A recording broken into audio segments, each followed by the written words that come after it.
दोस्तों, प्राचीन काल में बुद्ध के हजारों शिष्य थे। जब उनका कोई शिष्य बुद्धत्व को प्राप्त हो जाता तो वो उसे किसी एक दिशा में भेजकर वहाँ के लोगों को जागरूक करने और ज्ञान देने के लिए जाने की आज्ञा देते थे। बुद्ध का एक शिष्य बुद्ध के सानिध्य में 6 वर्षों से था। वो एक दिन महात्मा बुद्ध के पास आया और बुद्ध से कहा, हे बुद्ध, मुझे आपके पास आए हुए 6 साल हो गए। मेरे बाद कितने शिष्य आए, उन्हें आपने इस बीच किसी एक दिशा में ज्ञान देने के लिए भेजा, लेकिन मुझे अभी तक नहीं भेजा। क्या मुझे अभी तक बुद्धत्व प्राप्त नहीं हुआ? बुद्ध मुस्कुराए और बोले, यह तो तुम्हें खुद ही समझना होगा कि तुम्हें बुद्धत्व प्राप्त हुआ है या नहीं। शिष्य बोला, हे बुद्ध, आपने मुझे इन 6 सालों में जो भी उपदेश दिया मुझे वो सब याद है। आपकी बताई एक एक बात मुझे याद है।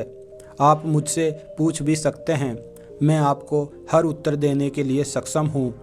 आप मुझे एक मौका तो दें ताकि मैं किसी भी दिशा में जाकर लोगों को आपके ज्ञान के बारे में भी बता सकूं। बुद्ध ने कहा, ज्ञान की बातों को याद रखने से कुछ नहीं होता जब तक आप उसे अपने आचरण में ना लाओ। जब तक आप किसी भी चीज़ को अपने आचरण में नहीं लाओगे तब तक आप दूसरों को नहीं कह सकते कि वो उसे अपने आचरण में लेकर आए। शिष्य ने कहा, जो भी हो, कृपया आप मुझे एक मौका दें। आप मुझ पर भरोसा रखें। मैं सभी को अपने ज्ञान से प्रभावित कर सकता हूँ। मैं लोगों को ऐसी बातें बता सकता हूँ जिससे उनके जीवन में शांति आएगी और वो शांतिपूर्ण अपना जीवन जी सकेंगे। बुद्ध ने कहा, अभी तुम तैयार नहीं हो। जब तुम तैयार हो जाओगे मैं तुम्हें खुद सही मार्ग पर जाने के लिए कहूँगा। शिष्य ने कहा, क्यों बुद्ध, आपने मुझे इन 6 वर्षों में इतना भी ज्ञान नहीं दिया जिससे मैं लोगों को प्रभावित कर सकूं। बुद्ध ने कहा, ठीक है, तुम पूर्व दिशा की तरफ जाओ। वहाँ तुम्हें एक गांव मिलेगा, उससे तुम भिक्षा मांग कर लाओ और वहाँ के लोगों को अपने ज्ञान से मदद करना। कल सुबह तुम वहाँ अकेले जाना और शाम को आकर मुझे बताना तुमने कैसे वहाँ के लोगों की मदद की। वह शिष्य ये सब सुनकर बेहद खुश हो गया और बुद्ध का आशीर्वाद लेकर चला गया और वह रात भर ज्ञान समेटता रहा और मन ही मन सोच रहा था कि कल मैं ऐसे ज्ञान की छाप छोड़ूंगा कि वहाँ के लोगों के साथ बुद्ध भी मुझसे प्रभावित हो जाएंगे। सुबह उठकर वह महात्मा बुद्ध को प्रणाम करने गया। उन्हें प्रणाम कर वह पूर्व की तरफ निकल गया। शाम को जब वह वापस आया तो बुद्ध ने देखा कि उस शिष्य के माथे पर चोट लगी है और खून बह रहा है। बुद्ध ने उसे पट्टी की और पूछा, तुम्हें यह चोट कैसे लगी? शिष्य ने कहा, बुद्ध, वहाँ के लोग बेहद दुष्ट हैं, उन्हें जरा भी बुद्धि नहीं है। मैं उस गांव में भिक्षा लेने गया पर किसी ने मुझे भिक्षा नहीं दी, सब मुझे गालियां दे रहे थे। एक व्यक्ति ने मुझे भिक्षा तो दी लेकिन नीचे फेंक कर कहा, इसे उठा लो। मैंने उन्हें काफ़ी समझाया लेकिन वह मेरी बात सुनने को तैयार ही नहीं थे। उल्टा उन्होंने मेरे साथ हाथापाई की जिससे मुझे चोट लग गई। हे बुद्ध, आप मुझे दूसरी जगह भेजें जहाँ के लोगों में बुद्धि हो। बुद्ध उसकी बात सुनकर मुस्कुराए और बोले कि अगर तुम्हें दूसरे गांव में भी ऐसे ही लोग मिले तब तुम क्या करोगे? शिष्य ने कहा, हे बुद्ध, ऐसे लोगों को कोई ज्ञान नहीं दे सकता। वह लोग अज्ञानी है, उन्हें कौन समझाए? बुद्ध ने कहा, वह लोग अज्ञानी नहीं बल्कि ज्ञानी है।